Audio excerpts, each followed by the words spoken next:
التي كنتم توعدون نحن أولياؤكم في الحياة الدنيا وفي الآخرة ولكم فيها ما تشتهي أنفسكم ولكم فيها ما تدعون نزل من غفور رحيم ومن أحسن قولا ممن دعا إلى الله وعمل صالحا وقال إنني من المسلمين ولا تستوي الحسنة ولا السيئة ادفع بالتي هي أحسن فإذا الذي بينك وبينه عداوة كأنه ولي حميم وما يلقاها إلا الذين صبروا وما يلقاها إلا ذو حظ عظيم وإما ينزغنك من الشيطان نزغ فاستعذ بالله إنه هو السميع العليم. آج کا موضوع جو ہے اور آج کا مضمون ایمان لانا اور ایمان پر جم کر رہنا اور ایمان پر مرنا اور ایمان پر مرنے کے طریقے، حسن خاتمے کا نسخہ فرمودہ حکیم الامت مجدد الملت مولانا اشرف علی صاحب تھانوی نور اللہ مقدس، یعنی ایمان لانا، پھر استقامت، ساری زندگی اللہ ایمان کے تقاضوں پر قائم رہنا، نفس و شیطان کی غلامی سے بچنا اور تمام معاشرے اور سارے عالم کا ڈٹ کر مقابلہ کرنا، اور عالم زمانے سے بالکل نہ ڈرنا کہ زمانہ ہم کو کیا کہے گا، ہم کو مٹا سکے یہ زمانے میں دم نہیں. یہ مت ڈرو کہ زمانہ ہمیں ہنسے گا، اگر زمانہ ہنسے گا تمہیں رونا نہیں پڑے گا قیامت کے دن، آپ ہنسو گے زمانے کو رونا پڑے گا انشاءاللہ، کیونکہ ہنسنے والا احمق ہوگا، اللہ اور رسول کا باغی ہوگا. اللہ والے تو آپ کے ساتھ دیں گے انشاءاللہ. جو لوگ اللہ کے دین پر قائم رہتے ہیں ان کی پارٹی بہت بڑی ہے. یہ مت سمجھو کہ ملاؤں کی پارٹی تھوڑی ہے،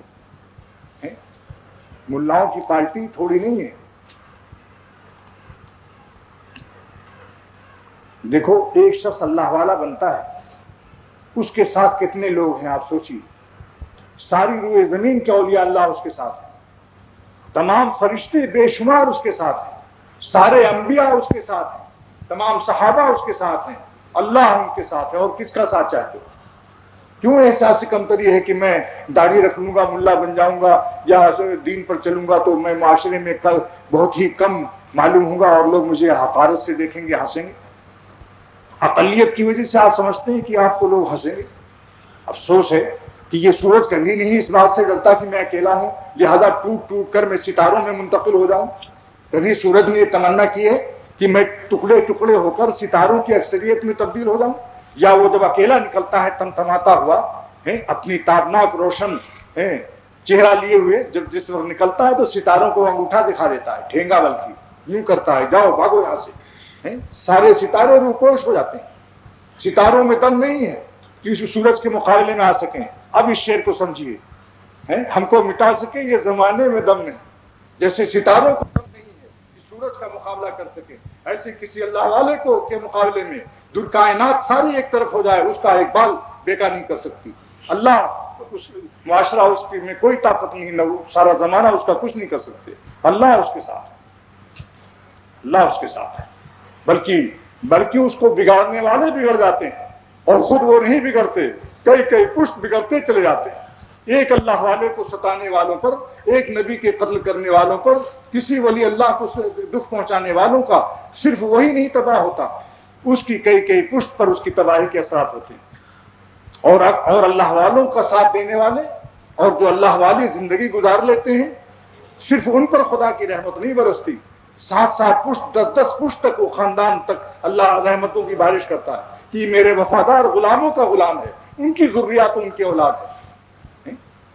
ابونا وہ جو فرمایا دیوار جو گر رہی تھی جس کے نیچے خزانہ تھا تو حضرت خضر علیہ السلام سے ہیں کیا حکم ہوا اللہ تعالیٰ کا، اے خضر یہ میرے یتیم جو بندے ہیں یتیم، ان کی دیوار کو اٹھا دو، کیونکہ اس کے نیچے ان کے اس باپ کا خزانہ ہے جو باپ میرا وفادار رہ چکا ہے، جس نے نفس و غلامی کا مقابلہ کر کے میری مرضی پر اور میری خوشی کو ترجیح دی ہے، جس نے تمام خوشیوں کو آگ لگائی، خوشی کو آگ لگا دی، خوشی ہم نے نفس کی خوشیاں، نافرمانی کی خوشیاں، سینما کی خوشیاں، ٹی وی کی خوشیاں، وی سی آر کی خوشیاں، عورتوں کو بری نظر سے دیکھنے کی خوشیاں، اور تاش کھیلنے کی خوشیاں، چرس و نشے کی خوشیاں، جتنی بھی خوشیاں ہیں دنیا میں سب کو اللہ والا آگ لگاتا ہے۔ کیسے لگاتا ہے؟ خوشی کو آگ لگا دی، خوشی ہم نے۔ تب پھر اللہ تعالیٰ اس پر کیا فضل کرتے ہیں؟ علامہ آلوسی رحمۃ اللہ علیہ، سید محمود بغدادی تفسیر روح المعانی میں فرماتے ہیں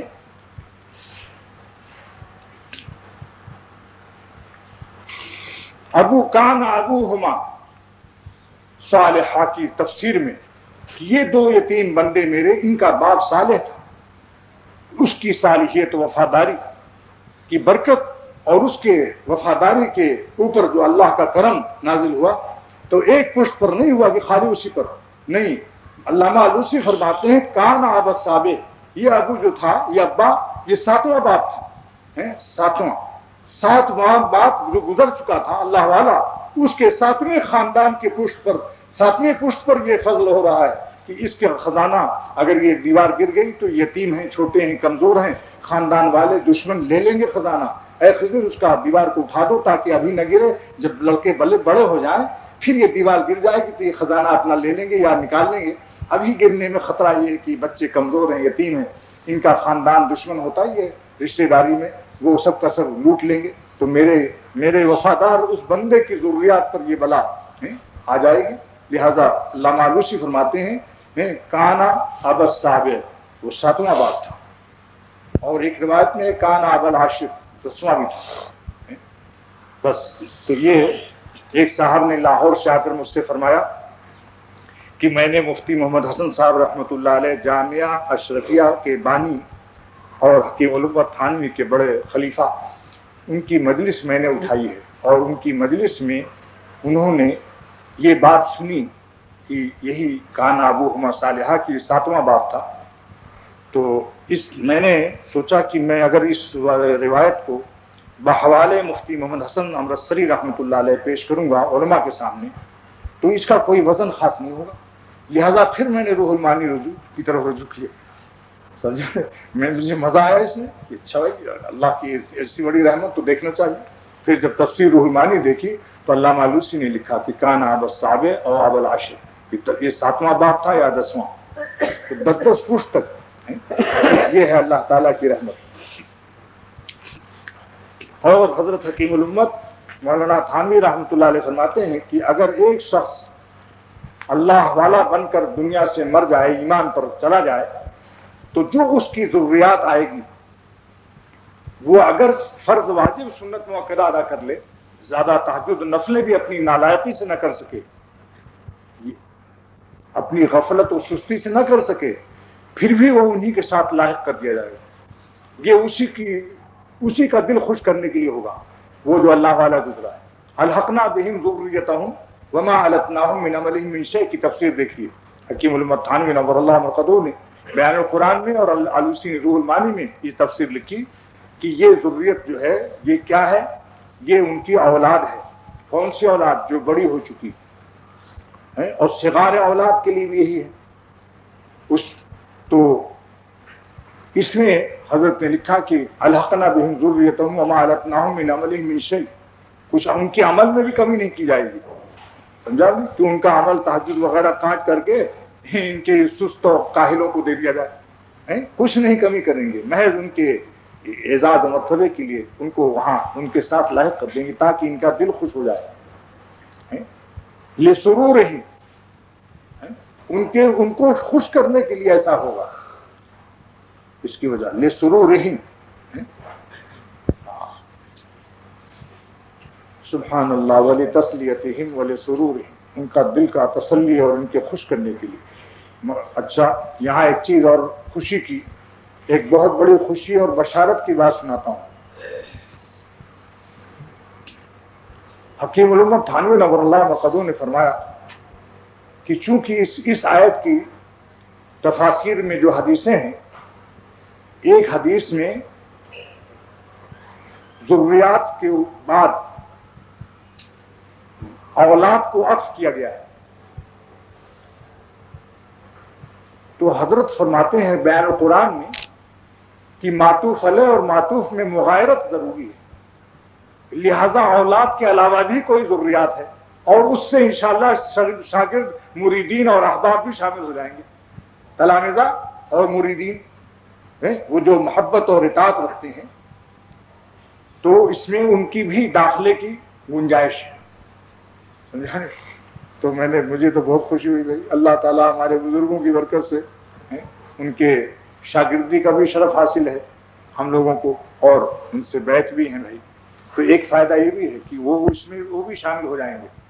حضرت نے باقاعدہ بیان القرآن کے اندر اس کو اس آیت کے ذیل میں جس کا دل چاہے تفسیر بیان القرآن کے اندر حضرت نے لکھ دیا کہ اس میں تلامذہ جمع ہے تلمیذ کی، شاگرد لوگ اور مریدین ہیں وہ بھی شامل ہو جائیں گے، یہ بھی ضروریات ہیں، روحانی اولاد ہیں، یہ بھی تو روحانی اولاد ہیں، سبحان اللہ۔ تو ایمان لانے کے بعد ایمان پر جمنا جو ہے یہ اہم مسئلہ ہے۔ بعض لوگ ایمان تو لے آئے مگر ایمان کے تقاضوں پر جمتے نہیں، اپنی منمانی زندگی گزارتے ہیں، جو جی نے کہا وہ عمل کر لیا، معلوم ہوتا ہے جی کے غلام ہیں۔ ایک بزرگ کا قصہ حضرت مولانا شاہ عبد الغنی صاحب رحمۃ اللہ علیہ نے سنایا، جنگل میں بیٹھے تھے، کوئی صاحب گزر رہے تھے، انہوں نے سنا، وہ یہ کہہ رہے تھے کہ نہ میں تیرا بندہ نہ تو میرا خدا، میں تیرا کہنا کیوں مانوں، بار بار یہی رٹ لگا رہے ہیں کہ نہ تو میرا خدا نہ میں تیرا بندہ، میں تیرا کہنا کیوں مانوں۔ تو کوئی مولوی صاحب جا رہے تھے، انہوں نے کہا کہ ہاذا کافرون،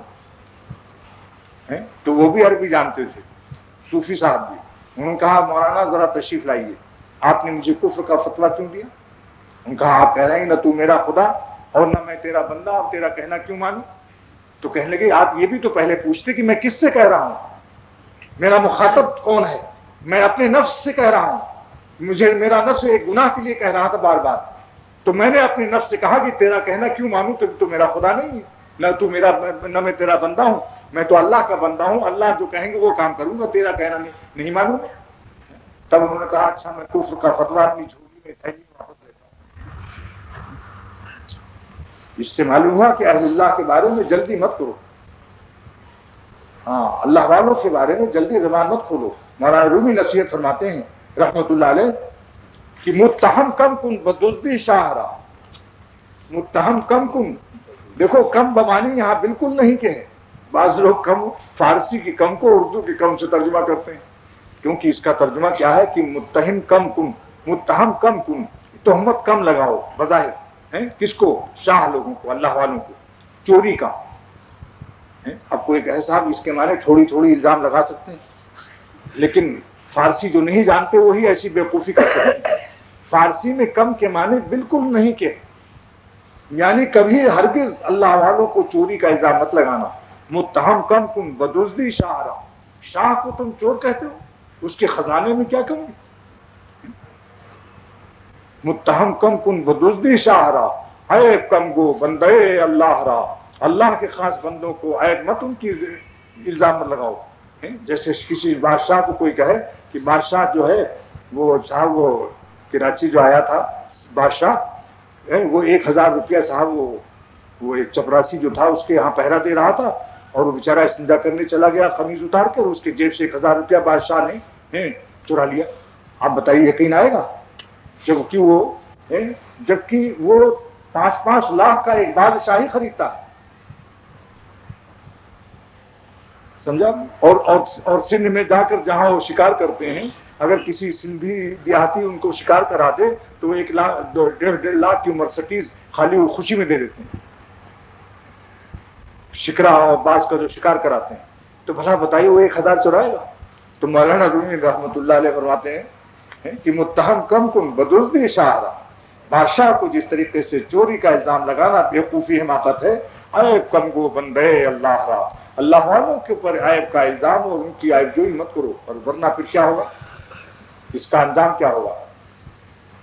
مولانا فرماتے ہیں کہ ایک پہاڑ کے ذرے نے، پہاڑ کے دامن میں ذرے ہوتے ہیں، ایک ذرے نے پہاڑ سے کہا، معروی رحمۃ اللہ علیہ فرماتے ہیں پہاڑ کے دامن کے ایک ذرے نے کہا کہ اے پہاڑ اس کو میں تولوں گا تو کتنی بہت ہی سر اٹھائے ہوئے ہے، میں تجھے تولنا چاہتا ہوں کہ دیکھوں کہ اس میں کیا وزن ہے، کیا تو تیری بلندیاں ہیں۔ تو پہاڑ نے ہنس کے کہا اے ذرے ناخلف، گستاخ، بدتمیز، اگر تو اپنی ترازو میں مجھے رکھے گا تو قبل اس کے کہ تو میری معرفت حاصل کرے تیری ترازو ٹوٹ جائے گی، تیری ترازوی کا پتہ نہیں چلے گا۔ تو لہذا اللہ والوں کو آزمانے والے ہیں وہ خود آزمائش میں مبتلا ہو جاتے ہیں، وہ خود بلاؤں میں گرفتار ہو جاتے ہیں۔ تو ایمان کا لانا اور ایمان لانے کے بعد اس پر جم کر رہنا، اس کے بارے میں استقامت کا ایک مضمون آج بیان کر رہا ہوں تفسیر بیان قرآن سے۔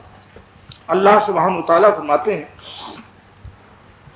پہلے اس ایمان لانا اور ایمان پر جم کر رہنا، اور جم کے رہنے پر مرتے وقت کیا کیا انعامات ملتے ہیں قرآن کی تفسیر کی روشنی میں پیش کروں گا، اور آخر میں ایمان پر مرنے کا نسخہ بیان کروں گا، فرمودہ حکیم الامت جو مولانا شاہ اشرف علی صاحب تھانوی نے ایمان پر مرنے کا نسخہ بتایا ہے تاکہ ہر مسلمان کو ایمان پر موت آئے، کافر نہ مرے، اس کا آخر میں بیان کروں گا، اگر بھول جاؤں تو یاد دلا دیجیے گا۔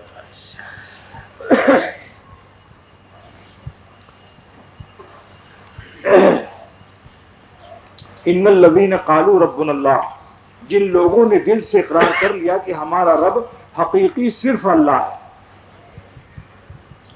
دیکھا آپ نے، آج میں تفسیر دیکھ رہا ہوں، اس سے پہلے میں نے بنگلہ دیش میں اس آیت پر جب بیان کیا تھا تو میں نے یہی عرض کیا تھا کہ ربنا اللہ، ہمارا رب اللہ ہے، اصل میں عبارت تھی اللہ ربنا، عبارت کیا تھی؟ اللہ ربنا، مبتدا تھا اللہ، ربنا کو مبتدا نہیں بنانا درست ہے، اگرچہ وہاں کے بعض نحویوں نے اختلاف بھی کیا، مگر میں نے کہا میں کوئی نحوی کی بات نہیں مانوں گا، اس لیے کہ مبتدا مسند الیہ ہوتا ہے اور ہمارا سہارا صرف اللہ ہے، ہم کسی اور غیر اللہ پر اسناد نہیں کر سکتے، نہ ہمارے ذمہ اتباع ہے ان کی۔ تو کیا ہوا، حضرت حکیم الامت نے بھی وہی ترجمہ کیا کہ اللہ کو مبتدا بنایا، اور جب ربنا اللہ، اللہ مبتدا کو مؤخر کیا جاتا ہے، یعنی تقدیر ما حق ہو تاخیر یفید الحصر، جس چیز کو پہلے آنا چاہیے جب عربی میں اس کو مؤخر پیچھے لاتے ہیں تو فائدہ حصر کا دیتا ہے، یعنی اس میں ترجمہ صرف کا کرنا پڑے گا، جیسے الا بذکر اللہ تطمئن القلوب، خبردار، الا اماہا حرف تنبیہ ہے نا، خبردار، اللہ ہی کے ذکر سے دلوں کو چین ملتا ہے۔ یہی کیوں لگایا؟ اس لیے کہ بذکر اللہ کا درجہ بعد میں تھا، اصل میں عبارت یوں تھی عربی کی، الا بذکر اللہ تطمئن القلوب، الا تطمئن القلوب بذکر اللہ، لیکن متعلقات کو جب مقدم کر دیا گیا تو اس میں ہی لگانا فرض ہو گیا ترجمے میں۔ اگر کسی شخص نے اس کا ترجمہ یوں کر دیا تو ترجمہ میں یہ رعایت کی جاتی ہے، بذکر اللہ کیا مطلب؟ کوئی ترجمہ یوں کر دے کہ اللہ کے ذکر سے، اللہ کے ذکر سے دل کو چین ملتا ہے، غلط ہو جائے گا۔ کیا ترجمہ ہونا چاہیے؟ اللہ ہی کے ذکر سے، ہی لگانا فرض ہے، اللہ ہی کے ذکر سے دلوں کو چین ملتا ہے، غیر اللہ سے چین مل ہی نہیں سکتا۔ وقتی طور پر چین مل جائے، تھوڑی دیر کے لیے مزہ آ جائے گناہ کا، لیکن اس کے بعد پھر زندگی تلخ و پریشان ہو جاتی ہے۔ جیسے خارش میں کھجلانے کا مزہ تو آتا ہے، حکیم الامت تھانوی نور اللہ مقدو فرماتے ہیں کہ گناہ میں مزہ آنے کی مثال جیسے خارش میں مزہ آتا ہے، کھجلانے میں، کسی کو کھجلی ہو گئی ہو تو جس وقت کھجلاتا ہے تو کیا کہتا ہے؟ ہاں اتنا مزہ آ رہا ہے۔ ایک شخص نے کہا کہ مجھے تو کھجلانے میں اتنا مزہ آتا ہے جیسے میری شادی ہو رہی ہے اور شامیانہ لگا ہوا ہے، دعوت ولیمہ کر رہا ہوں اور دیگیں چڑھی ہوئی ہیں، بریانی پک رہی ہے، لیکن جب کھجلانے کے بعد اس کے بعد کیا ہوتا ہے؟ جب جلن اور بڑھ جاتی ہے، خون نکل آتا ہے کھجلاتے کھجلاتے، اور سوزش و جلن اور مادہ فاسد انفیکشن ہوا، آگے اور بڑھا اور بھی دانے نکل آئے اور زیادہ جلن سوزش پیدا ہوئی، تب کہتا ہے پھر ایسا بعد میں معلوم ہوتا ہے کہ وہ شامیانہ بھی اکھڑ کے آندھی چلی اڑ گیا اور دیگیں بھی اڑ گئی اور بیوی بھی کہیں بھاگ مر گئی، یعنی سارا کھیل ہی بگڑ گیا۔ وہی حال گناہ کا ہے، تھوڑی دیر کا مزہ اور مستقل سزا، ہر وقت اضطراب و بے چین رہتا ہے آدمی۔ مالک، کوئی غلام اپنے مالک کو ناراض کر کے کیسے چین سے رہ سکتا ہے؟ بھائی عقل سے سوچو، عقل سے سوچو کہ اپنے مالک کو ناراض کر کے کیسے چین سے کوئی رہ سکتا ہے؟ عادت بری بلا ہے، بس عادت نہیں جاتی، اس کی اصلاح کرو۔ عادت کو درست کرنے کے لیے روحانی ڈاکٹر موجود ہیں، اللہ والے صالحین، ان سے ملو، انشاءاللہ آہستہ آہستہ ان کے وہ ذکر اللہ بتائیں گے، ایسے وظیفے بتائیں گے، ایسی غذائیں دیں گے کہ جس طریقے سے کوئی بچہ 2 سال کا ہو جانے کے بعد اب دودھ پینا اس کو حرام ہے اور پھر بھی ماں سے لڑ رہا ہو پینے کے لیے، چلا رہا ہو، تو اس کا علاج کرتی ہے ماں، کیا نیم کی پتی پیس کر چھاتی پر لگا لیتی ہے۔ اب جب صاحبزادے صاحب نے منہ لگایا تو کہنے لگے اماں کا دودھ تو بڑا کڑوا ہے، حالانکہ دودھ کڑوا نہیں ہے، اس نے علاج کیا ہے تاکہ اس نالائق کو عادت چھوٹے حرام کی۔ ایسے ہی اللہ والے گناہوں کی چھاتیوں پر نیم، خدا کے خوف کی نیم کی پتی چڑھوا دیتے ہیں۔ ان کی صحبت سے آہستہ آہستہ ذکر اللہ کی برکت سے، اللہ کر کے اللہ کے نام کی برکت سے اور ان کی صحبت سے دل میں ایسا یقین و خوف پیدا ہو جاتا ہے۔ بعض لوگ کہتے ہیں کہ گناہ اللہ والوں کے پاس تو میں اس لیے نہیں جاتا کہ پھر سینما چھوڑنا پڑے گا، گناہ چھوڑنا پڑے گا اور تمام مزیداری کی زندگی کی زندگی چھوڑنی پڑے گی۔ تو مولانا شاہ ابرار حق صاحب، میرے شیخ دامت برکاتہم، نے فرمایا کہ بیوقوف ہے شخص، اللہ والوں کے پاس جانے سے گناہ چھوڑنا نہیں پڑتا، خود بخود گناہ چھوٹ جاتے ہیں، چھوڑنا نہیں پڑتا بلکہ چھوڑ کر چھوٹ جاتے ہیں گناہ، اور چھوٹنے کے بعد وہ پچھتاتا بھی نہیں، کہتا اللہ تیرا شکر ہے کہ زندگی جنت کی حاصل ہو گئی۔ وَلِمَنْ خَافَ مَقَامَ رَبِّهِ جنتان کی ایک تفسیر یہ بھی ہے۔ علامہ آلوسی نے جہاں فرمایا کہ ایک جنت ہے، ملا علی قاری نے فرمایا کہ ایک جنت گناہ چھوڑنے کی بھی ملتی ہے اللہ والوں کو، کیونکہ گناہ میں رہنا دوزخ کی زندگی ہے، ہر وقت بے چین پریشان رہتا ہے۔ جب گناہ سے چھوٹ گیا آدمی تو سکون سے جیتا ہے۔ فرماتے ہیں یہ جنت ہے، جنتن ہے، یہ جنتن ہے لترک المعصیت، یہ جنت ملی گناہ کے چھوڑنے سے۔ تو پھر اس کے بعد اس کا واقعہ بیان فرمایا کہ اس کو ایک مثال سے ثابت کرتا ہوں۔ مولانا شاہ ابرار صاحب نے فرمایا اس کو ایک مثال سے ثابت کرتا ہوں۔ ایک آدمی رشوت کا عادی ہے، رشوت لیتا ہے۔ اب اس نے سوچا کہ بھائی آج کل بہت ہی کڑکی ہے، میمن کی زبان میں کڑکی کہتے ہیں جب تنگی ہو جاتی ہے، کہتے ہیں آج کل بڑی کڑکی ہے، میمن کی زبان بول رہا ہوں اس وقت۔ اچھا صاحب، اس کے بعد پھر اس نے کہا کوئی لمبا ہاتھ مارنا چاہیے۔ 20,000 رشوت اس نے لیا کسی دفتر سے، اور بنس روڈ صدر وغیرہ سے ہوتا ہوا وہ نیو کراچی جا رہا تھا۔ راستے میں اس کا ایک دوست موٹر سائیکل سے تیز آیا، وہ بھی موٹر سائیکل سے 20,000 رشوت لے کر جا رہا ہے۔ راستے میں دیکھتا ہے کہ ایک موٹر سائیکل آ کر اس کے پاس رکی تیز رفتار سے، اور سانس تیز ہے اس کی، اور اس کا گہرا دوست ہے مخلص۔ اس نے آتے ہی کہا کان میں کہ ڈی آئی جی، میں اپنی پولیس کی غارت کے ساتھ جیپ کار پر تم کو پکڑنے آ رہے ہیں، کیونکہ جو تم نے 20,000 رشوت لی ہے اس میں پولیس افسران کے دستخط ہیں، یہ تم کو یہ رشوت ستانی کے جرم کو ختم کرنے کے لیے یہ اسکیم چلائی گئی ہے پولیس والوں کی طرف سے، تاکہ اس طرح سے 2-4 کیس پکڑے جائیں، سزائیں ہوں تو معاشرے سے یہ رشوت ختم ہو جائے۔ جب اس نے سوچا ہاں یہ بالکل کہتے ہیں، اس کا دیکھ لو، یہ ایک جلدی سے اس نے اس کو دکھا دیا، یہ دیکھو دستخط ہے۔ بس مارے ڈر کے اس کا دل دھڑکنے لگا، اور اس نے دیکھا کہ اس نے کہا کتنی دور ہے؟ ہم کہا ابھی 2 میل ہے۔ وہ جیپ آ رہی تیزی سے، اور نیو کراچی سب تمہارا پتہ بھی نوٹ ہے۔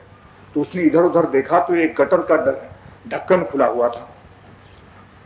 گٹر کا ڈھکن جب کھلا دیکھا تو اس نے کہا اللہ کے MC والوں کو جزائے خیر دے، یا اس چور کو جزائے خیر دے جس نے اس کا ڈھکن چرایا ہے۔ جلدی سے اس نے وہ 20,000 کے نوٹ ڈال دیے، سمجھا؟ اور تیز نہایت گہرا، بالکل جہاں پانی تیز بہ رہا کہ ملے بھی نہیں دوبارہ۔ اور اس کے بعد فوراً اطمینان کی سانس لی اور شکر ادا کر رہا کہ اللہ آپ نے اگر یہاں یہ ڈھکن نہ ہوتا گٹر کا کھلا ہوا تو آج یہ گٹر اس میں بڑا کام آیا، سمجھا نہیں؟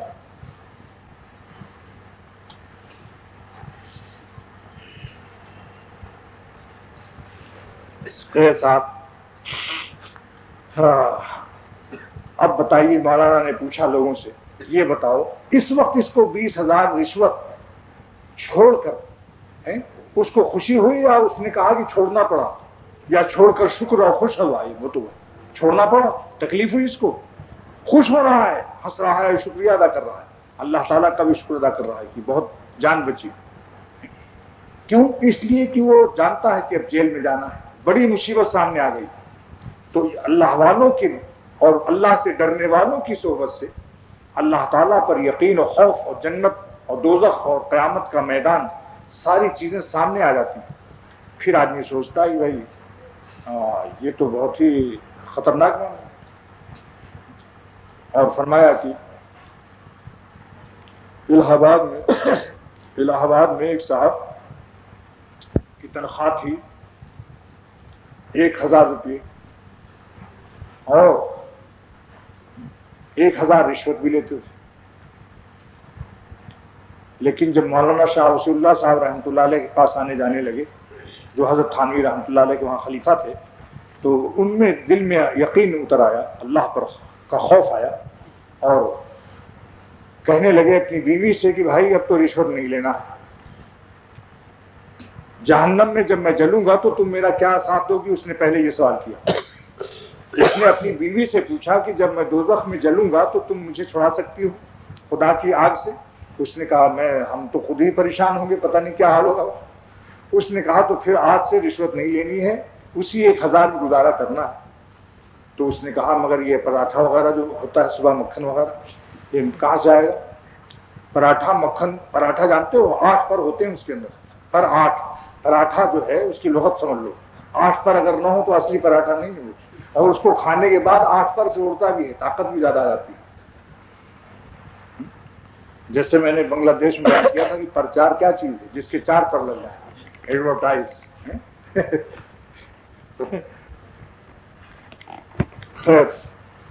تو بہرحال بیوی راضی ہو گئی اور انہوں نے مکان بھی چھوڑ دیا، وہ مہنگا مکان چھوڑ دیا، چھوٹا مکان خریدا، اور باسی روٹی اور رات کا سالن سے ناشتہ شروع کر دیا، پراٹھا اور آٹا چھوڑ دیا۔ باسی روٹی میں اللہ نے لذت دی، پہلے سے اچھی صحت بھی ہو گئی۔ آئے دن جو گیسٹرک اور جو ان کے پیٹ میں گیس جل رہی تھی، جو گیس کی پہلے باہر جلا کرتی تھی شادی بیاہ میں، اب لوگوں کے پیٹوں میں گیس جل رہی ہیں بلا تیل پانی کے۔ جس کو دیکھو کہہ رہے ہمارے پیٹ میں بہت گیس، کیوں صاحب آپ لوگ چھوٹے چھوٹے ہندوستان میں جو کوئی رہا ہوگا وہ لوگ گیس کس کو کہتے تھے؟ وہ گیس جلاتے تھے، شادی بیاہ بھی نہیں، آج کل سب کے پیٹ میں گیس بھری ہوئی۔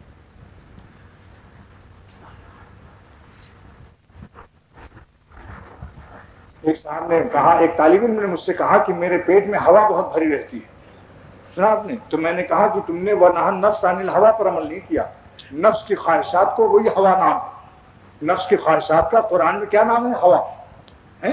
تو تم نے نفس کی خواہش پر عمل کر لیا معلوم ہوتا ہے، اگر تم اس کو روکتے، اس پر ادھر روکتے تو یہ ہوا نہ پیدا ہوتی، ادھر سے تم نے اس ہوا کو سے مزہ لیا، لہذا یہ اس کی سزا میں یہ ہوا تمہارے گھس گئی پیٹ میں اتنی زیادہ۔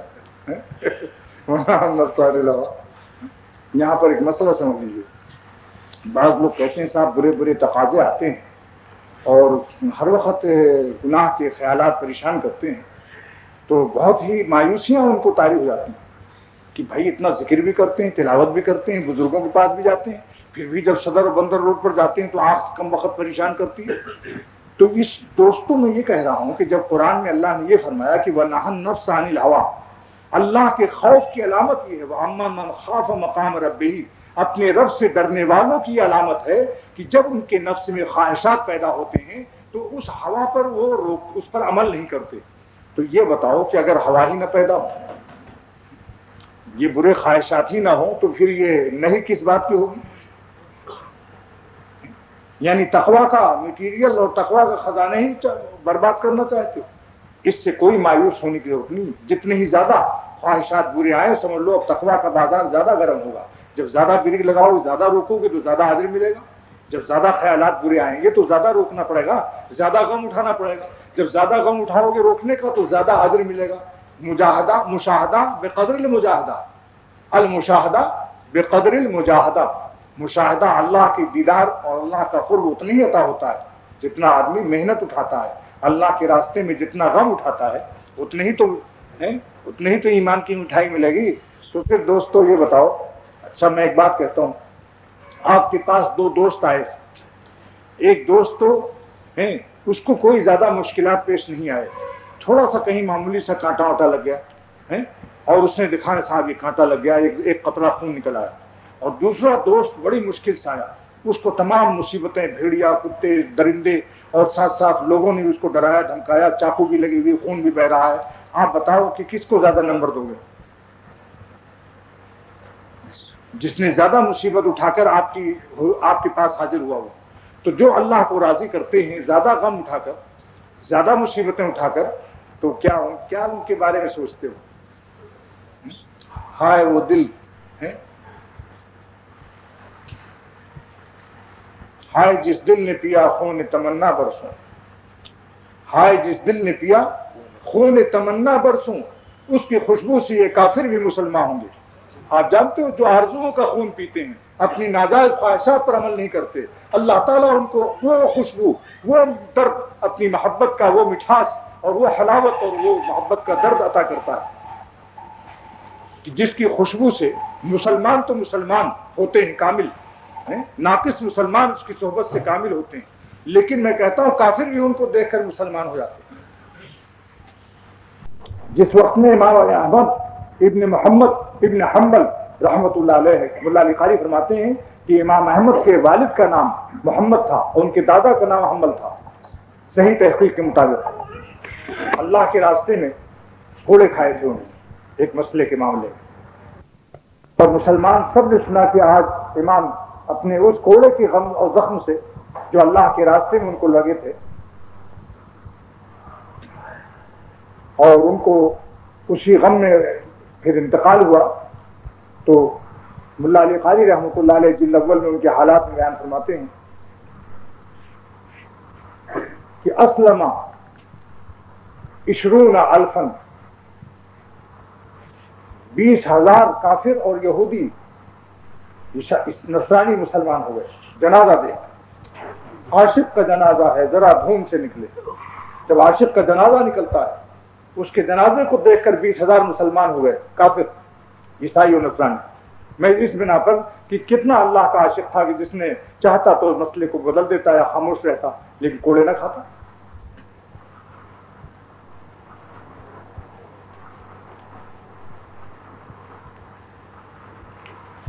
تو میں یہ بات اس پر چل رہی تھی کہ جو لوگ یہ کہتے ہیں کہ بھئی اللہ کے راستے میں گناہ چھوڑیے, تکلیف ہو تکلیف. دوستو پھر کیا منہ لے کر سرمت فرماتے ہیں کہ سرمت گلا اختصار میں عبادت کرو, اے سرمت شکوہ شکایت مت کرو.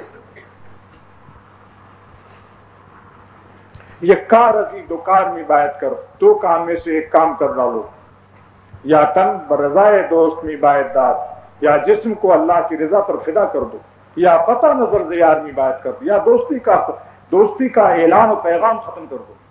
کیا کس منہ سے کہتے ہو کہ مجھے اللہ تک پہنچنا ہے, اللہ والا بننا ہے؟ اس میں بس یہ شکوہ گلا کہ بھئی بڑی مشکل ہے, بہت مشکل ہے, گناہ چھوڑنے میں کچھ مشکل ہے, لیکن اس پر اجر بھی ہے. مشکل کیوں ہے؟ مشکل ہے اشکال سے, اور اشکال کا مادہ شکل ہے. آپ شکلوں کو اگر نہ دیکھیں تو راستہ آسان. مولانا رومی رحمۃ اللہ علیہ فرماتے ہیں کہ غرض صورت بغضوری ہے دوستاں, اگر صورت پرستی سے ہے دوستوں نجات پا جاؤ, تو گلستان خدا کا راستہ میں تو باغ ہی باغ ہیں. یہ تم مشکل تو اپنی یہ اشکال تو تمہارا پیدا کیا ہوا ہے, اشکال کے مادے میں گھس جاتے ہو. شکل, اشکال کا مادہ شکل ہے, شکل میں لگے بس مشکل میں پڑے. سمجھا؟ سلاسی مزید فی ہو گئے مجرد سے, شکل سے اشکال میں ہوئے, اشکال میں مشکل ہے. بس یہ عرض کر رہا ہوں کہ اللہ کا راستہ آسان ہے.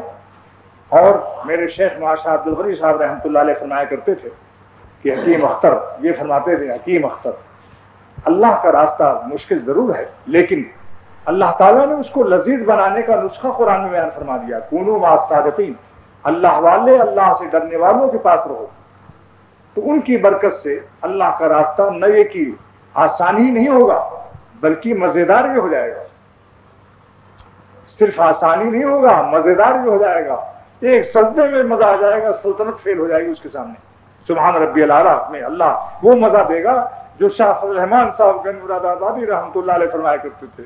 کس سے؟ مولانا تھانوی رحمۃ اللہ سے آتے تھے. میاں اشرف علی حضرت چھوٹے تھے عمر میں، اس لیے نام لیتے ہیں بزرگ اپنے چھوٹوں کا. فرماتے تھے میاں اشرف علی کیا بتاؤں کہ جب سجدہ کرتا ہوں تو کیا مزہ آتا ہے. فرماتے ہیں جب سجدہ کرتا ہوں تو اتنا مزہ آتا ہے، اتنا مزہ آتا ہے جیسے معلوم ہوتا اللہ تعالیٰ نے ہمارا پیار کر لیا. وہ یعنی اس حدیث کا مضمون کہ جب بندہ سجدہ کرتا ہے تو اس کا رحمان کے قدموں پر اثر ہوتا ہے. سجدے اٹھے ہوئے بھی ہیں. ایک شاعر سجدے کا مزہ بیان کر رہا ہے. پردے اٹھے ہوئے بھی ہیں، ان کی ادھر نظر بھی ہے، بڑھ کے مقدر آزما سر بھی ہے سنگ در بھی ہے. واہ، سر بھی ہے سنگ در بھی ہے، چوکھٹ اللہ کی ہے سر رکھ دو، سر رکھا ہے ہم نے در جانانا سمجھ کر. سنا آپ نے کعبے کو کی طرف جو سجدہ کیا جاتا ہے، شاعر کہتا ہے کہ میں کعبے کو سجدہ نہیں کرتا، کعبے کی طرف جو رخ کرتا ہوں تو سر رکھا ہے ہم نے در جانانا سمجھ کر. کافر ہے جو سجدہ کرے بت خانہ سمجھ کر.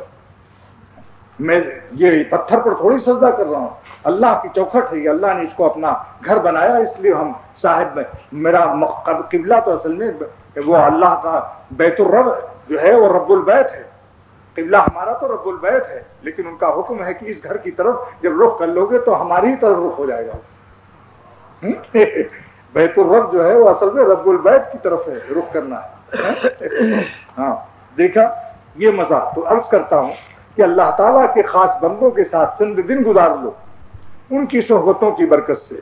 لنگڑا آم دیکھو، دیسی آم کتنا خراب، کڑوا، کھٹا مزہ، اس کو تھو تھو کر رہے ہو، لیکن اس نے کیا کیا؟ لنگڑے آم سے قلم لگوا لی. ٹنڈو جام گیا وہ دیسی آم، دیسی آم ٹنڈو جام جا کر ایگریکلچر ڈپارٹمنٹ والوں سے کہا، اٹامک انرجی کالونی میں بعض اس کے دوست تھے، اس نے کہا بھائی تم سنا ہے کہ آپ لوگ دیسی آم کو لنگڑا آم بناتے ہیں، ذرا ہمیں بھی بنا دو، کیونکہ مجھے جو کھاتا ہے تھوکتا ہے اور میرا دام بھی کم اور میرا نام بھی کچھ نہیں ہو رہا ہے اور کام بھی خراب ہے، ظاہر ہے جبھی تو دام نہیں لگ رہے ہیں، یعنی مزہ بھی نہیں. تو ان لوگوں نے کہا اچھی بات ہے. فوراً لنگڑے آم کی قلم لگا دی، اس کو لے جا کر لنگڑے آم کی شاخ سے اس کی شاخ کاٹ کر کے ملا کے اور پٹی باندھ دیا اور اس کو کاٹتے رہے. یہ اس کو نہیں باندھنے دیا جب تک فنائے رائے کی ہمت نہ پائے گی، کیوں آپ اہل عشق کی محفل میں جائیے. لنگڑے عام بننے کا شوق ہے تو اپنے کو مٹانا بھی پڑے گا. اس کی شاخوں کو کاٹنا شروع کیا اس نے. چند دن کے بعد دیسی عام لنگڑا عام ہو گیا، لذت بھی بدل گئی، دام بھی بدل گیا، نام بھی بدل گیا، کام بھی بدل گیا. تلی کے تیل نے کہا کہ مجھے تو کوئی پوچھتا نہیں، بہت معمولی قیمت ہے. اور گل روغن صاحب جو ہیں یہ جناب ان کی بڑی قیمت ہے، بڑے بڑے بادشاہ اور شیخ اور مفتی گل روغن کا سر میں لگا رہے ہیں، اور تلی کی تیل کو معمولی لوگ لگاتے ہیں، جھاڑو واڑو لگانے والے. تو کسی نے کہا اس جو گل روغن بنانے والا تھا، اس نے کہا بھائی تم بھی گل روغن بن جاؤ. اس نے کہا کیسے؟ اس نے کہا کہ پہلے تمہیں رگڑنا پڑے گا، ذرا تمہاری بھوسی چھڑانی پڑے گی، چھلکا، تاکہ گلاب کے پھول میں رکھنے کے بعد اس کی خوشبو تیرے اندر گھس جائے. موٹے موٹے پردوں میں تیرا تیل جو گھسا ہے وہ کیسے گلاب کی خوشبو کو لے سکتا ہے؟ مجاہدہ کرانا پڑے گا، مجاہدہ کرانا پڑے گا. یہ نگاہ بچانے کا غم جو ہوتا ہے دل کی بھوسی چھڑا دیتا ہے، نفس کے چھلکے اتر جاتے ہیں. اس کے بعد پھر ذکر اللہ کا مزہ دیکھو، ایک نظر بچا کر آؤ، پھر تسبیح اٹھاؤ، ایک اللہ میں دیکھو کیا نور محسوس ہوتا ہے. آخر حدیث قدسی ہے، کنز العمال نے بھی لکھا ہے کہ جو شخص میرے خوف سے، اللہ فرماتے ہیں جو شخص میرے خوف سے اپنی نظر کو بچا لے میں اس کو ایسا ایمان عطا کروں گا کہ اس کی حلاوت اپنے قلب میں محسوس کر لے گا. یزید کا لفظ ہے، یزید کیا مطلب؟ یہ واجد ہوگا اور میں موجود ہوں گا اس کے دل میں. یزید فی قلبہ حلاوت الایمان، جہاں جہاں حلاوت کا تذکرہ ہے وہاں یزید آیا. یحس و یشعر نہیں فرمایا کہ محسوس کرے گا یا شعور کر لے گا. ادرکا یدرکو بھی استعمال نہیں کیا. سبحان اللہ، واہ واہ، یہ کون آیا کہ دھیمی پڑ گئی لوشا میں محفل کی. ارے موجود کا لفظ خوب مزہ دیتا ہے. یزیدو کا فائل واجد، اور وہ جو چیز آئی ہے وہ کیا ہے؟ موجود ہے. وہ یہ کون آیا کہ دھیمی پڑ گئی لوشما محفل کی، پتنگوں کے عوض ہونے لگی چنگاریاں دل. اللہ تعالیٰ دل میں خاص قربت کی لذت ڈال دیتے جس سے سب اسے ساری دنیا سے اس کا نگاہوں سے ساری وہ ہو جاتا ہے، اسے کچھ التفات نہیں ہوتا. بے ایک جو مملکت کاؤ سکیرا. حافظ شیرازی فرماتے ہیں جب اللہ تعالیٰ کی محبت کی لذت میں محسوس کرتا ہوں، جو حافظ گشت بے خود کا شمارت، جب حافظ اللہ کی محبت میں مست ہو کر اللہ اللہ کرتا ہے تو اتنا مزہ آتا ہے کہ کہ شمارت بیک جو مملکت کاؤس و کیرا. ایران کے اس زمانے میں کاؤس و کہ بڑی بڑی سلطنتیں تھی. فرماتے ہیں کاؤس و کہ کی سلطنت کو ایک جو میں خریدنے کے لیے شیرازی تیار نہیں ہے. سبحان اللہ. کیا اللہ تعالیٰ ہی جانتے ہیں، اللہ جانتے ہیں کہ کیا دیتے ہیں، اور اولیاء اللہ جانتے ہیں کہ کیا پاتے ہیں. دوسرا کون جانے؟ اللہ جانتا ہے کہ وہ اپنے اولیاء کو کیا عطا کرتا ہے، اور اولیاء اللہ جانتے ہیں کہ انہیں کیا ملتا ہے. دوسرا نہیں جان سکتا. ہم تم ہی بس آگاہ ہیں اس ربط خفی سے، ہم تم ہی بس آگاہ ہیں اس ربط خفی سے، معلوم کسی اور کو یہ راز نہیں ہے. باتیں تو ہیں ہر دم مگر آواز نہیں ہے. سبحان اللہ.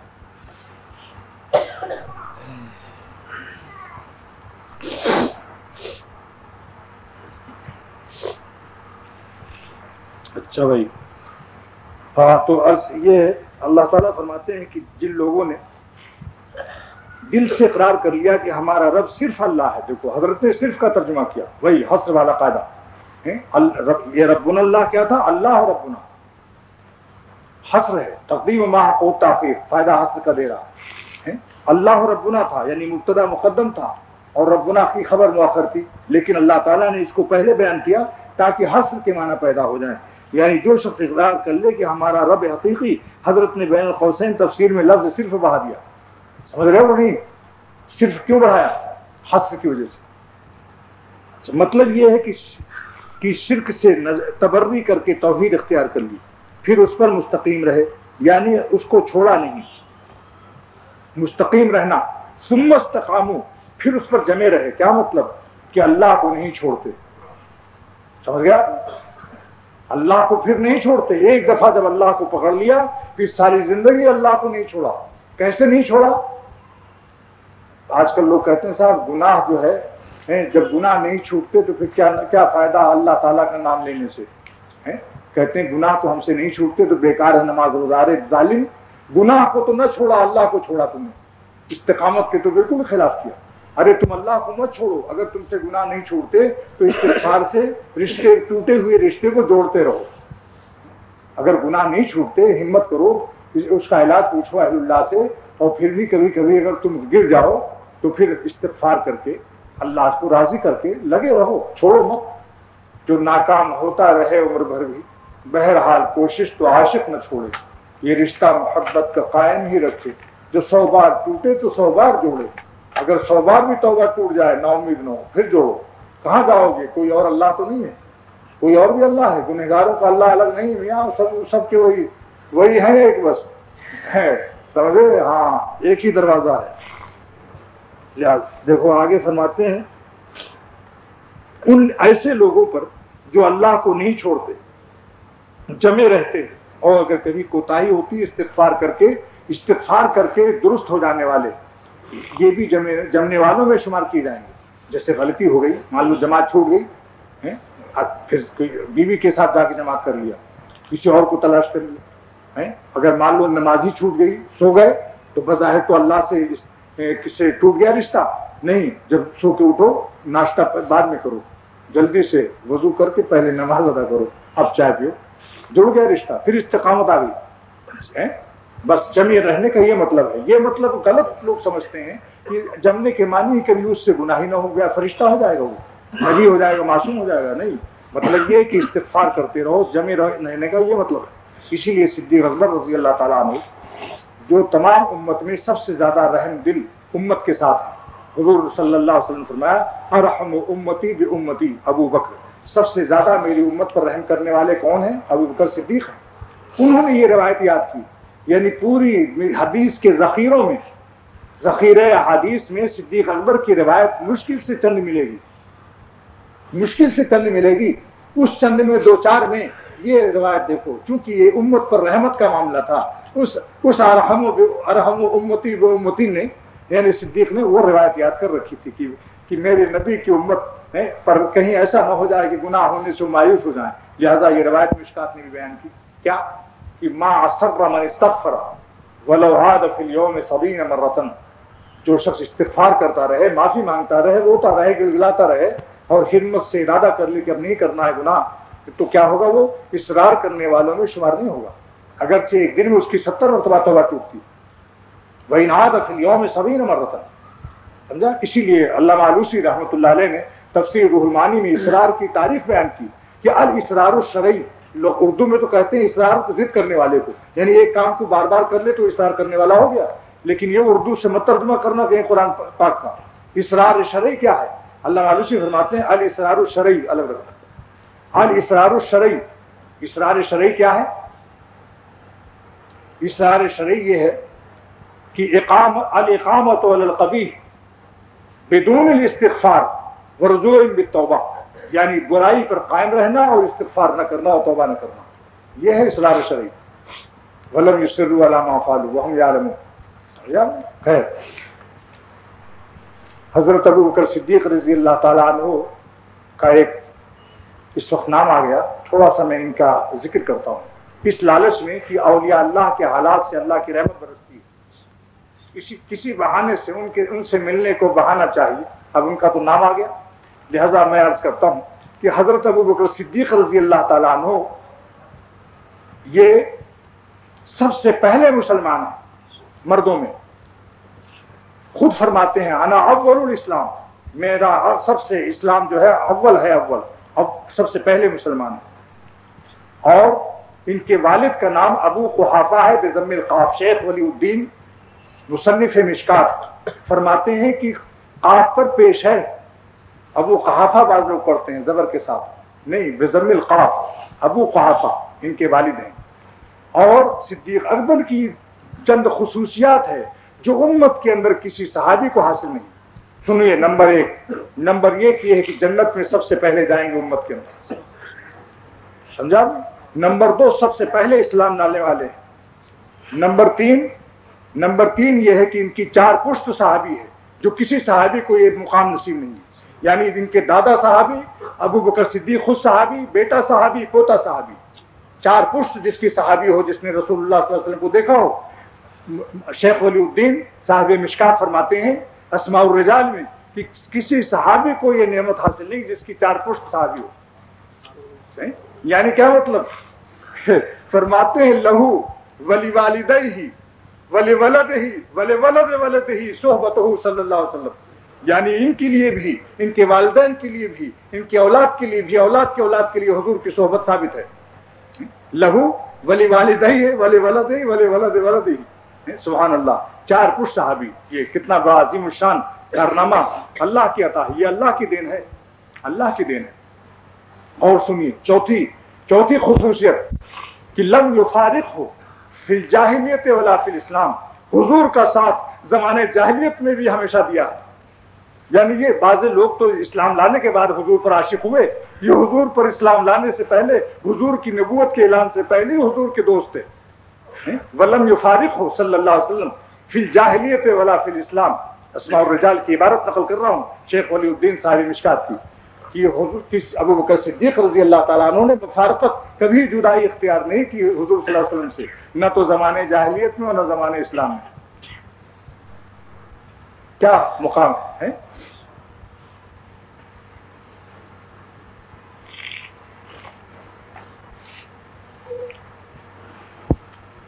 سبحان اللہ سبحان اللہ۔ اس سے پہلے تو عرض کر چکا ہوں کہ حضرت صدیق اکبر کا اسلام اصل میں پہلے ہی سے آسمانی اور وحی الہی سے سب معاملات صحیح روایت کے اندر پہلے ہی عرض کر چکا ہوں کہ شام میں انہوں نے خواب میں دیکھا تھا، جس سے ایک نصرانی اور عیسائی پادری سے کہا تھا کہ یہ میں نے خواب دیکھا ہے، اس کی تعبیر بتاؤ۔ اس وقت نبوت کا اعلان نہیں ہوا تھا اور نہ حضور صلی اللہ علیہ وسلم پر یا کا تعارف تھا کہ آپ نبی ہیں اس حیثیت سے، نبی ہونے کی حیثیت سے۔ تو اس نے کہا کہ اس کی تعبیر خواب کی یہ ہے کہ آپ کے مکہ شریف سے ایک نبی پیدا ہوں گے، وَأَنْتَ تَكُونُ وَزِيرَهُ فِي حَيَاتِهِ وَخَلِيفَتَهُ بَعْدَ وَفَاتِهِ، آپ ان کے وزیر ہوں گے اور خلیفہ ہوں گے بعد وفات، حیات میں وزیر ہوں گے۔ جب حضور صلی اللہ علیہ وسلم کے پاس آپ نے اعلان نبوت فرمایا تو جا کر عرض کرتے ہیں صدیق اکبر کی مت دلیل علی ما تدعی، یا رسول اللہ آپ جس چیز کا دعویٰ فرماتے ہیں آپ کے پاس کیا دلیل ہے اس کی؟ مت دلیل والا ما تدعی، تو حضور فرمایا اچھا، اور تعریف یہ ہے کہ یہ خواب آپ نے پوشیدہ رکھا تھا، اثر رہا، فاثر رہا ابو بکر صدیق، اس خواب کو دل میں رکھا، کسی کائنات میں کسی مخلوق سے ظاہر نہیں کیا۔ علامہ جلال الدین سیوطی رحمۃ اللہ علیہ خصائص کبریٰ جلد اول میں یہ فرماتے ہیں کہ اس روایت کو کہ کسی سے بھی بیان نہیں کیا، لیکن جب حضور صلی اللہ علیہ وسلم نے نبوت کا اعلان فرمایا تو آتے ہی عرض کیا کہ مت دلیل والا ما تدعی، جو آپ دعویٰ فرماتے ہیں کیا دلیل ہے؟ آپ نے فرمایا کہ الدلیل علی ما ادعی، دلیل میری دعوی نبوت پر یہ ہے کہ ما رویا کا تیرا وہ خواب التی رأیتہا بالشام، جو تم نے شام میں دیکھا، دلیل میری نبوت کی رویا کا تیرا وہ خواب ہے التی رأیتہا بالشام، جس کو تم نے شام میں دیکھا تھا۔ بس اتنا سنتے ہی چونکہ جانتے تھے کہ میں نے کائنات میں کسی کو یہ خواب نہیں بیان کیا، لہذا سمجھ گئے یہ نبی ہے جس کو اللہ تعالیٰ وحی الہی سے اطلاع فرماتے رہتے ہیں۔ لہذا فرماتے علامہ جلال الدین روایت نقل کرتے ہیں کہ فعانقہ، حضور صلی اللہ علیہ وسلم چمٹ گئے، معانقہ کر لیا، لپٹ گئے ہمارے خوشی کے، معانقہ فرمایا عانقہ وقبل بین عینیہ، وقبل بین عینیہ، دونوں آنکھوں کے درمیان پیشانی کو بوسہ لے لیا ہمارے محبت کے اور خوشی کے۔ یہ ہے صدیق اکبر رضی اللہ تعالیٰ۔ سبحان اللہ۔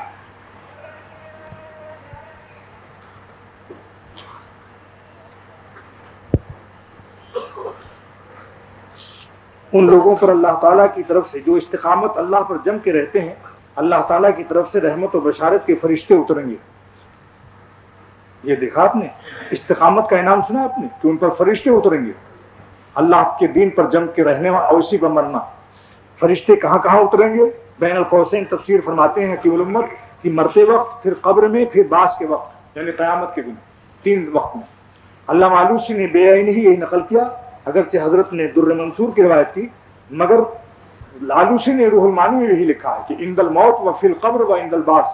یہ عبارت آلوسی تفسیر روح المعانی کی ہے، یعنی فرشتے اتریں گے موت کے وقت میں، قبر میں، اور قیامت کے دن بعث کے وقت میں۔ اور وہ یہ فرشتے کہیں گے کہ تم آخرت کی آنے والی ہولوں سے نہ اندیشہ کرو۔ یہ ہے ترجمہ کہ نحن اولیاؤکم اللہ تخافوا ولا تحزنوا، تم آخرت کی آنے والی ہولناکیوں سے نہ اندیشہ کرو اور نہ دنیا کے چھوٹنے پر غم کرو۔ اللہ تخافوا، خوف کے معنی اندیشہ کے ہے، خوف کے معنی مستقبل کا اندیشہ، اور حزن کے معنی ولا تحزنوا، حزن کے معنی ماضی کا غم۔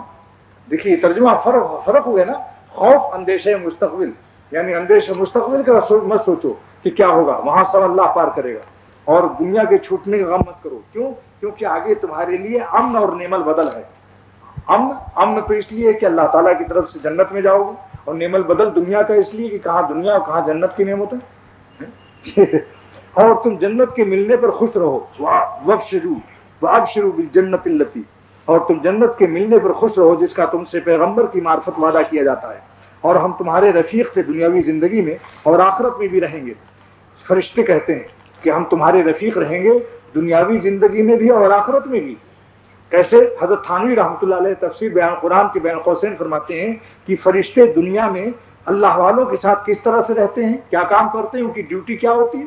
فرماتے ہیں کہ وہ نیکیوں کا الہام کرتے ہیں، یعنی ہر وقت اچھے اچھے عمل کے لیے دل میں ڈالتے رہتے ہیں، ارے تہجد پڑھ لے، ارے اشراق پڑھ لے، کیوں سو رہا ہے، ایک تقاضے ہوتے رہتے ہیں نیک کاموں کے، سبحان اللہ۔ اور حوادث میں صبر و سکینہ نازل کرتے ہیں۔ فرشتوں کی ڈیوٹی یہ کسی مصیبت میں مبتلا ہو جاتے ہیں تو ان کے دل کو سہارا رکھتے ہیں، ہارٹ نہیں فیل ہونے دیتے، اور بدحواس پاگل بھی نہیں ہونے دیتے، اور خودکشی بھی نہیں کرنے دیتے۔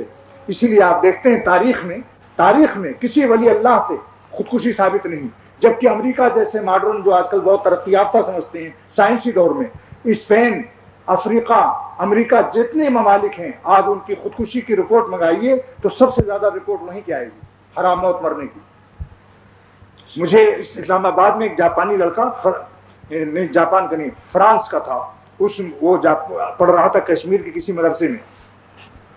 اس نے کہا کہ میری ماں نے 2 دفعہ خودکشی کا اقدام کیا، میری بہن نے بھی، اور مجھے بھی کئی دفعہ خودکشی کا اقدام میں کیا، لیکن میں نے ہر ملک میں دل بہلانے کے لیے سفر شروع کیا، بس تبلیغی جماعت والوں کے ساتھ کہیں لگ گئے تو بس ان کو دیکھا کہ بڑی آسانی سے نیند آتی ہے سڑک پر اور جنگل میں دریا کے کنارے جہاں دیکھتا ہوں نیچے کنکڑ بھی ہے، ہم مخمل کے گدوں میں اور صوفے پر نیند نہیں ولیم 5 کھا رہے تھے اور یہ مسجدوں کی چٹائیوں پر خراٹے مارتے. تو میں نے کہا ضرور کوئی بات ان کے پاس بڑھیا چیز ہے، لہذا ہم ان کے ساتھ لگے. پھر ہم نے اسلام قبول کیا، اب میں مولوی بن رہا ہوں. پھر وہی لڑکا جامعہ فاروقیہ سے فارغ ہوا، وہی فرانس کا لڑکا ہے، وہ پھر جامعہ فاروقیہ میں ملا مجھے ایک دن، تو یہاں سے فارغ ہوا.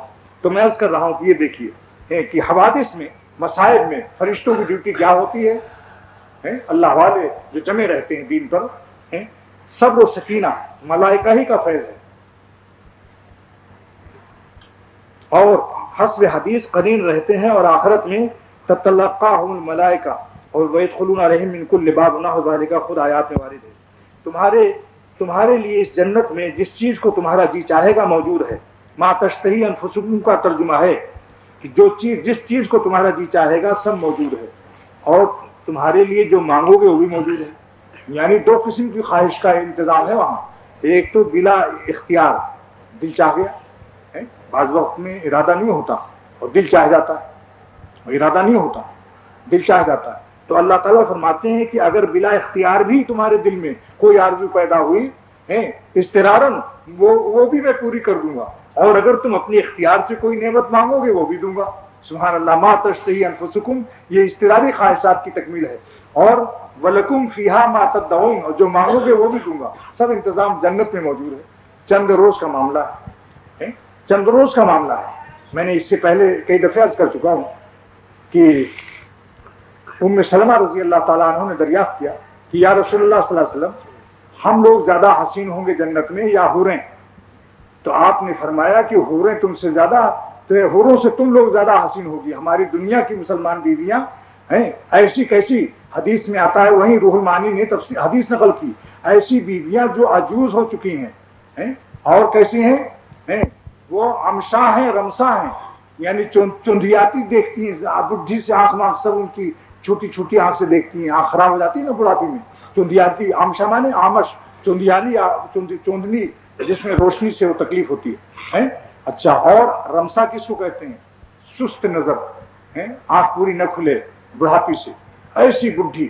فرماتے ہیں یہ سب کی سب جنت میں جب جائیں گی تو کیا ہو جائیں گی؟ ان کو عالم شباب دیا جائے گا، سب کچھ سب جوان کر دی جائیں گے اور حوروں سے زیادہ حسن دیا جائے گا.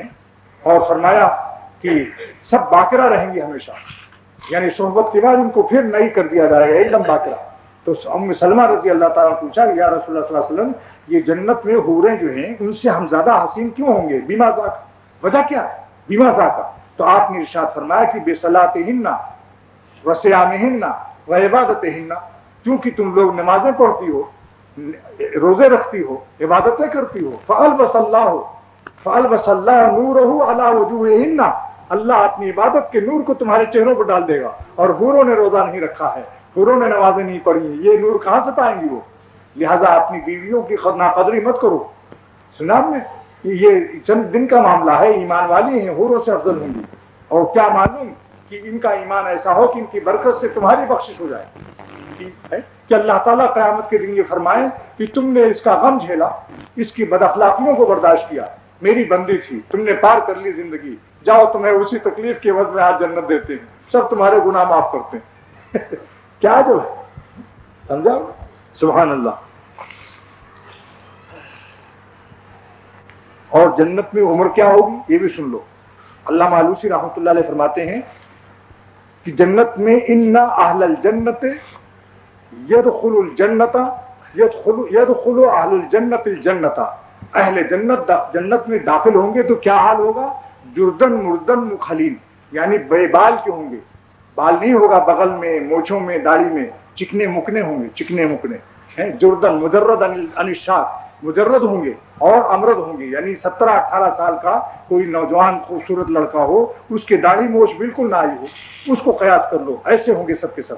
لہذا داڑھی جو ہے اگر آپ کو یہاں کچھ کھل رہی ہے، یہ مزہ آپ جنت میں لیجئے گا. ابھی سے قبل از وقت ایڈوانس مزہ نہ لیجئے، چند دن حضور صلی اللہ علیہ وسلم کی سنت پر عمل کر لو، ساری زندگی لاکھوں سال کروڑوں سال موت بھی نہ آئے گی جنت میں، ہمیشہ انشاءاللہ آپ کے گال چکنے رہیں گے. یہ نعمت وہاں کے لیے رکھو یہ نعمت وہاں کے لیے رکھو، یہاں تو حضور صلی اللہ علیہ وسلم کی سنت کے مطابق زندگی گزار لو، لہذا وہاں یہ حالت ہوگی۔ اور مخالین آنکھوں میں کاجل بھی لگی ہوگی، یعنی قدرتی کاجل لگانا نہیں پڑے گا سرما ورما، اللہ تعالیٰ ایسی حسین پیدا کر دیں گے۔ اور عمر کس عمر میں ہوگی؟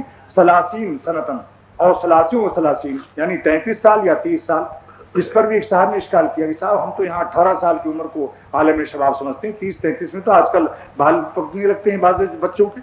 تو علامہ آلوسی نے اس کا حل کر دیا کہ ظالموں دنیا پر قیاس مت کرو، المراد بذالک کمال الشباب، مراد اس سے 33-30 نہیں، کمال شباب ہوگا، یعنی یہ مت سمجھو کہ وہ ان میں بڑھاپے کے آثار شروع ہو جائیں گے، قیاس مت کرو، یہ دنیا ہے، وہ اور ہی معاملہ ہوگا، سمجھ گئے آپ؟ اچھا، اور یہ بھی ہے حوروں کے بارے میں، دیکھو لغت کی تحقیق عرض کرتا ہوں، حور کے معنی کیا ہے؟ 2 باب سے حور استعمال ہوتا ہے، نصرہ ینصرو اور سمع یسمعو۔ فرماتے ہیں سمع یسمعو سے آتا ہے تو معنی سفیدی آنکھ کی بہت چمکیلی ہو اور پتلی نہایت کالی ہو، ایک معنی تو یہ ہو گئے۔ اور نصرہ ینصرو سے یہ ہے کہ جو حیرت میں ڈال دے، یعنی ایسا حسن اللہ عطا کرے گا کہ آپ محو حیرت ہو جائیں گے، انتہائی اچھی عجیب چیز ہوتی، جبھی تو آدمی حیرت میں ہو جاتا ہے۔ خیر یہ تو بات یاد آ جاتی ہے، اس کو عرض کرتا ہوں، اب سنیے آگے۔ تو اللہ تعالیٰ نے ہر چیز کا انتظام رکھا ہوا ہے، جنت میں جس چیز کو تمہارا جی چاہے گا موجود ہے، اور جو مانگو گے وہ بھی موجود ہے، یعنی طلب اضطراری ہو یا اختیاری دونوں برابر پوری کر دی جائیں گی۔ نزلا من غفور الرحیم، اور یہ انعامات جو جنت میں ملیں گے یہ ایسے نہیں ملیں گے جیسے آج کل سیٹھ لوگ چپراسی کو یا اپنے ملازم کو تنخواہ دیتے ہیں ایسے پھینک کر کے، یا کھانا وانا دیا باسی واسی ایسے پھینک دیا اس کو، لوگ تم کھا لو، کچھ کیلے کھائے کچھ کیلا پھینک دیا، نہیں، فرماتے ہیں نزلا من غفور الرحیم، اللہ تعالیٰ جنتیوں کو اکرام کے ساتھ مہمانوں کی طرح سے دیں گے۔ نزل مانے مہمانی کی ہے، اور کیوں یہ مہمانی کیوں کریں گے؟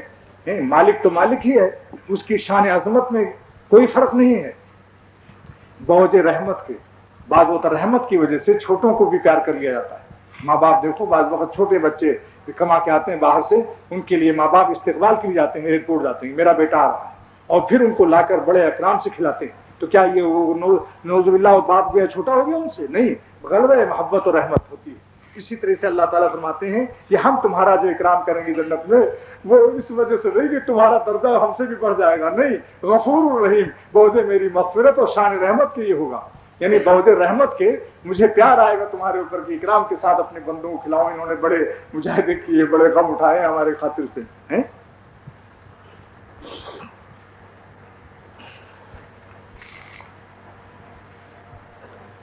ہاں سبحان اللہ۔